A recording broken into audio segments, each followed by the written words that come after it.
अब हम आपको अपने पड़ोसी देश पाकिस्तान लेकर चलते हैं, जहां बढ़ती महंगाई और आर्थिक संकट ने वहां की सरकार की मुश्किलें बहुत बढ़ा दी हैं और अब उनके पास चाय पीने के पैसे भी नहीं। इस संकट से निपटने के लिए देखिए पाकिस्तान क्या कर रहा है। वहां की सरकार कटिंग चाय का एक नया फॉर्मूला लेकर आई है, जिसमें पाकिस्तान की सरकार ने अपने देश के लोगों से यह कहा है कि या तो चाय पीना बंद कर दीजिए या फिर चाय पीना कम कर दीजिए। सबसे पहले आप पाकिस्तान के एक मंत्री एहसान इकबाल का यह बयान सुनिए, जिसमें वो ये बता रहे हैं कि पाकिस्तान के लोग आज जो चाय पी रहे हैं वो चाय भी पाकिस्तान को उधार में खरीदनी पड़ रही है और अगर पाकिस्तान अब भी नहीं संभला तो उसकी आर्थिक स्थिति भी श्रीलंका जैसी हो जाएगी। मैं ये भी कौम से अपील करूंगा कि हम चाय की एक एक प्याली, दो दो प्यालियां कम कर दें, क्योंकि जो चाय हम इंपोर्ट करते हैं वो भी हम उधार लेकर इंपोर्ट करते हैं। जाए जब तक के हम अपनी चाय की पैदावार में खुद कफील नहीं होते, हमारा फर्ज है कि वो सारी आइटम्स के जिसमें हमें अपना कीमती ज़र मुबादला खर्च करना पड़ता है, जब तक हम इस बहरान से नहीं निकलते, पूरी कौम को इस मिशन के अंदर शामिल होना चाहिए। तो देखिए पाकिस्तान के हालात। अब पाकिस्तान की सरकार लोगों से कह रही है कि अगर आप पहले 2 प्याली चाय पीते थे तो अब 1 पीजिए, चाय पीना कम कर दीजिए। और पाकिस्तान के जो लोग हैं वो हमारे देश के लोगों की तरह ही चाय के बड़े शौकीन हैं। चाय के बिना काम नहीं चलता उनका और इस चाय ने ही पाकिस्तान की सरकार का सिरदर्द बढ़ा दिया है। इसकी कई सारी वजहें हैं। इस समय पाकिस्तान दुनिया में सबसे ज्यादा चाय का आयात करता है, इंपोर्ट करता है। वर्ष 2020 में पाकिस्तान ने भारतीय रुपयों में लगभग 5,000 करोड़ रुपए की चाय दूसरे देशों से खरीदी थी।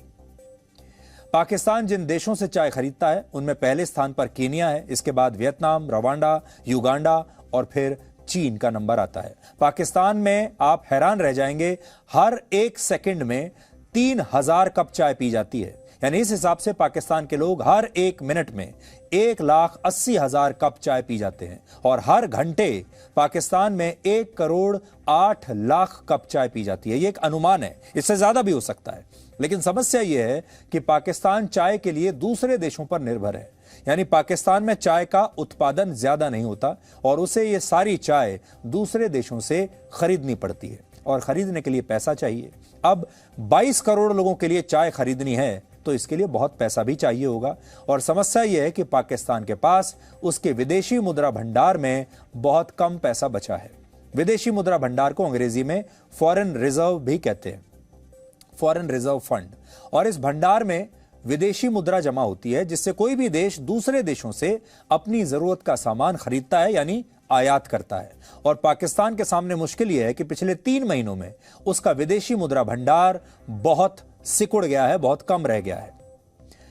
इस साल फरवरी के महीने में पाकिस्तान का विदेशी मुद्रा भंडार भारतीय रुपयों में 1,27,000 करोड़ रुपए था, जो मई के महीने में घटकर 78,000 करोड़ रुपए रह गया है। अगर आपको यह सब जटिल लग रहा है तो सरल भाषा में समझिए।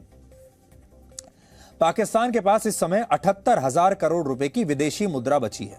अब विदेशी मुद्रा का इस्तेमाल तब होता है जब कोई देश दूसरे देशों से अपनी जरूरत का सामान खरीदता है। जैसे पाकिस्तान इस समय कच्चा तेल खरीदता है, चाय, नेचुरल गैसेस, ये सब का आयात करता है और हर साल उसका आयात का बिल भारतीय रुपयों में 3.5 लाख करोड़ रुपए के आसपास होता है। तो खर्चा है 3.5 लाख करोड़ इंपोर्ट करने का। यानी पाकिस्तान का आयात का खर्चा 3.5 लाख करोड़ रुपए और उसके पास विदेशी मुद्रा भंडार में बचा है सिर्फ 78,000 करोड़ रुपए। और यही वजह है कि पाकिस्तान की सरकार अब लोगों को कम चाय पीने के लिए कह रही है, क्योंकि इससे सरकार चाय के आयात पर होने वाला खर्च कम कर सकेगी। हालांकि चाय पर अपने खर्च को घटाकर भी पाकिस्तान इस संकट से आसानी से बाहर नहीं निकल सकता। इस समय पाकिस्तान की करेंसी डॉलर के मुकाबले बहुत कमजोर हो रही है। पिछले साल पाकिस्तान के 157 रुपए $1 के बराबर थे। आज $1 पाकिस्तान के 207 रुपए के बराबर है। अब जब किसी देश की करेंसी इतनी कमजोर होती है तो इससे उसका आयात का बिल और बढ़ जाता है। यानी जो सामान दूसरे देशों से खरीदा जाता है उस पर पहले से ज्यादा विदेशी मुद्रा खर्च होने लगती है, क्योंकि पहले पाकिस्तान के रुपए की कीमत थी 157 रुपए के बदले $1 और आज वो 207 रुपए के बदले $1 है। जिसकी वजह से पाकिस्तान की सरकार को डर है कि उसकी स्थिति भी वैसी ही हो सकती है जैसी आजकल श्रीलंका की है। पाकिस्तान में इस समय महंगाई दर 2.5 साल के बाद रिकॉर्ड स्तर पर है और वहां पेट्रोल और डीजल बहुत महंगा हो गया है। पाकिस्तान में पिछले 20 दिनों में 1 लीटर पेट्रोल की कीमत 60 रुपए तक बढ़ गई है। ये आंकड़े हम आपको पाकिस्तान की करेंसी में बता रहे हैं। 25 मई को वहां 1 लीटर पेट्रोल 149 रुपए का था और अब 210 रुपए का है। हालांकि पाकिस्तान में पेट्रोल और डीजल की कीमतें बढ़ने के पीछे इंटरनेशनल मॉनेटरी फंड यानी IMF नाम की एक संस्था है। पाकिस्तान ने IMF से 62,400 करोड़ रुपए का लोन मांगा था, जिसे IMF ने सैद्धांतिक मंजूरी भी दे दी है।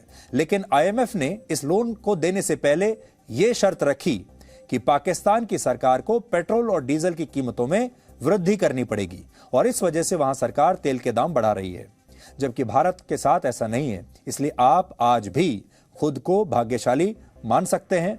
आज आप जितनी चाहे चाय पी सकते हैं अपने देश में। हालांकि भारत के लिए चिंता की बात यह है कि श्रीलंका और नेपाल की तरह चीन पाकिस्तान की भी कमजोर आर्थिक स्थिति का फायदा उठाना चाहता है और उसने पाकिस्तान की सरकार को भारतीय रुपयों में 23,400 करोड़ रुपए का लोन देने का ऐलान भी किया है। यानी आप देखेंगे तो चीन ने पहले श्रीलंका को अपने कर्ज के जाल में फंसाया, इसके बाद उसने नेपाल के साथ भी यही किया और अब वो पाकिस्तान के साथ भी यही करना चाहता है और ये भारत के लिए अच्छी बात नहीं है। इस समय भारत के 4 पड़ोसी देशों में आर्थिक संकट बना हुआ है। श्रीलंका आर्थिक रूप से बहुत कमजोर हो चुका है, बर्बाद हो चुका है। नेपाल की भी स्थिति बहुत खराब है। पाकिस्तान के पास भी पैसा नहीं बचा है और अफगानिस्तान में भी इस समय बहुत बुरी हालत है तालिबान की सरकार के आने के बाद से। तो भारत इस समय 4 ऐसे देशों से घिरा हुआ है जहां पर आर्थिक हालात बहुत ज्यादा खराब हैं और यह भारत के लिए अच्छी बात बिल्कुल भी नहीं है, क्योंकि चीन इन 4 पड़ोसी देशों की मजबूरी का पूरा फायदा उठाएगा और इन 4 देशों को भारत के खिलाफ इस्तेमाल करेगा। Presenting B News app available on Google Play and App Store. Download it now.